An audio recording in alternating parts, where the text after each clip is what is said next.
Life expectancy, by definition, is the expected number of years of life remaining at any given age.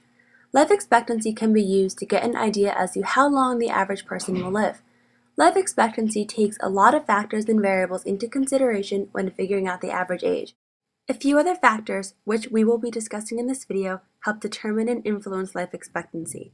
These are demographic effects, medicine and disease effects, technology effects, and government and economic trends and their effects. One factor that affects life expectancy is differences in demographics. This portion of our project is on the demographic effects of the United States and how it compares to other countries. Life expectancy in the United States has been gradually increasing since the 20th century. With new innovations in the medical field, prevention of diseases is one of the major factors that has resulted in the improvement of life expectancy and quality. Since the 20th century, life expectancy has grown from 49 years to approximately 78 years in the United States. Of course, this is an average of all the states combined. Each state has their own average life expectancy depending on the quality of life. For males, the average lifespan is 75 years compared to a promising 80 years for females. Females have always historically had a longer lifespan than males. Reasons for this are debatable. However, many believe that males have a shorter lifespan because of more hazardous professions. Others argue that females are genetically superior to males. Here we see a side-by-side comparison of life expectancy between Pennsylvania and California. Pennsylvania placed 30th out of the 50 states, where California ranked 10th overall. Statistics show that the quality of life has a major influence on a person's life expectancy. You can see that a minor difference in income can have a major effect on a person's life expectancy. California had an average income of approximately $53,000 in 2005 compared to Pennsylvania's $45,000. Next, we will discuss the life expectancy of Japan and its demographics. Japan is currently ranked 3rd out of 244 countries in life expectancy. Japan has always had a high life expectancy rate, and one of the most important factors may be their routine diet of fish and rice.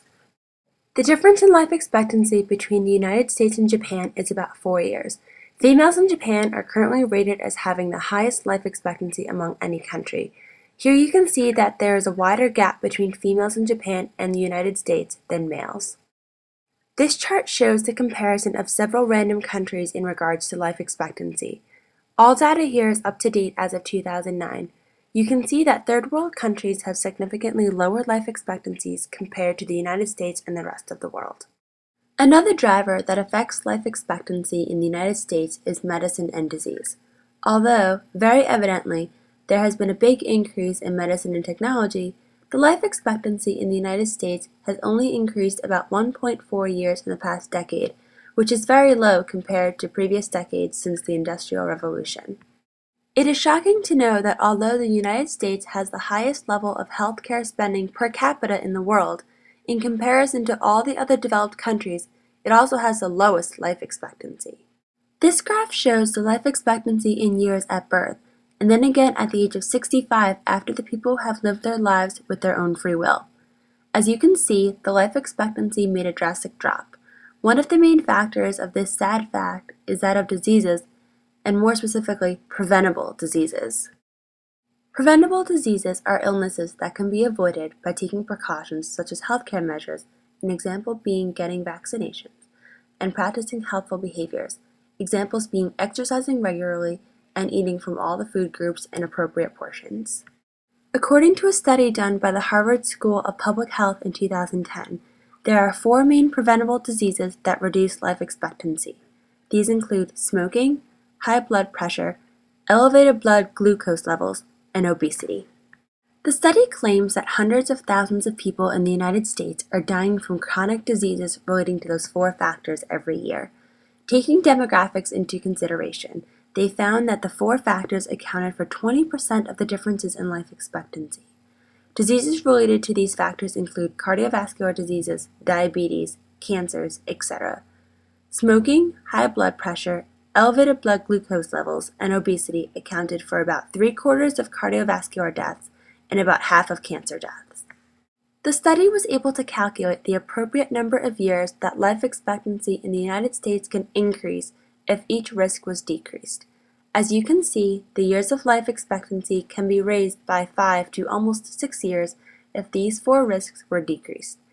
Although there has been a decline in mortality rate in some of the top causes of death, such as death, influenza and pneumonia, homicide, and accidents within the past few years, it is predicted that unless there are changes in lifestyle and measures taken to prevent smoking, high blood pressure, elevated glucose levels, and obesity, it would not be shocking to see a slow decrease in the life expectancy in the United States. Impact of technology on human life expectancy is that technology generally tends to aid and assist in the quality and longevity of human life, whether by a little or a lot over the course of time. Some specific medical advancements and farming techniques and improvements have a more direct impact on life longevity. Examples would be improvement of healthcare and medical devices and the ability to prevent and treat disease, and improvements in food and water quality and purity. Some technology negatively affects in some ways while positively affecting others, such as dramatic improvements in industry and transportation technology by using fossil fuels. The drawback to this over time is increased pollution and poor air quality, increasing health risks and shortening overall life and its quality. Another drawback is the increasing rate of transportation death as the human population grows. However, over time, technology has jumped ahead of both of these problems, creating far more safe and clean modes of transport than before. A negative of the dramatic increase of consumer electronics is the facilities overseas that exist in order to meet demands for these goods. Poor working conditions on top of incredibly high work hours with few breaks and oppressive management equals a lower quality of life and potentially health consequences over a period of time for the workers. Medical technology offsets all the negatives that technology in general brings and is full of positives. Discovery of penicillin, the smallpox vaccine, and the polio vaccine in the past, for example, saved countless millions of human lives. Newer inventions improve the quality of life in a variety of ways, such as sound waves that blast away cancer at the right frequencies, a better way to purify water inspired by computer chips, a shirt that keeps you safe from bullets, or even a computer that knows how you're feeling that could potentially notify others if you need help. Technology is always striving to improve and lengthen human life, but there will eventually be a limit to that ability while still maintaining the human body. What will the cultural limits be in the future for replacing body parts, or a whole body with an artificial one? However, even if every single problem, every single disease, and every single human ailment is solved through various sciences and technologies, the real challenge of science and humanity will be that every single human being on the planet can take advantage of that technology that will improve and lengthen their lives.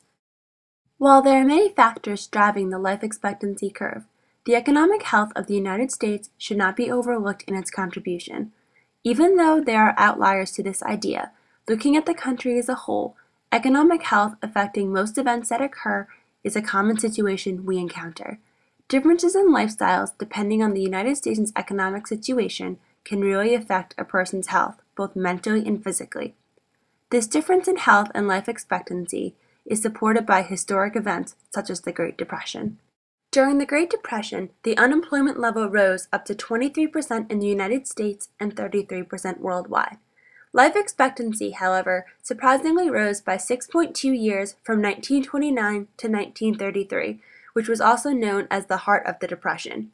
The average life expectancy was 57.1 years in 1929 and 63.3 years in 1932. This is counterintuitive to what most would assume would occur during such economic times. As seen in this graph showing the United States' life expectancy compared to income per person throughout the Great Depression, life expectancy continued to rise even while the income steadily decreased, as shown by the movement up on the y-axis, which is life expectancy in years, and left on the x-axis, which is income per person. All of these factors illustrated in the presentation work in unison, along with many others not listed, to drive the life expectancy trend domain curve. Due to the vast amount of information and technological advancements and other drivers, as long as we can find ways to help lessen deaths from preventable diseases, we can expect this curve to continue on the steady increase it has shown throughout its history, even through these current economic times.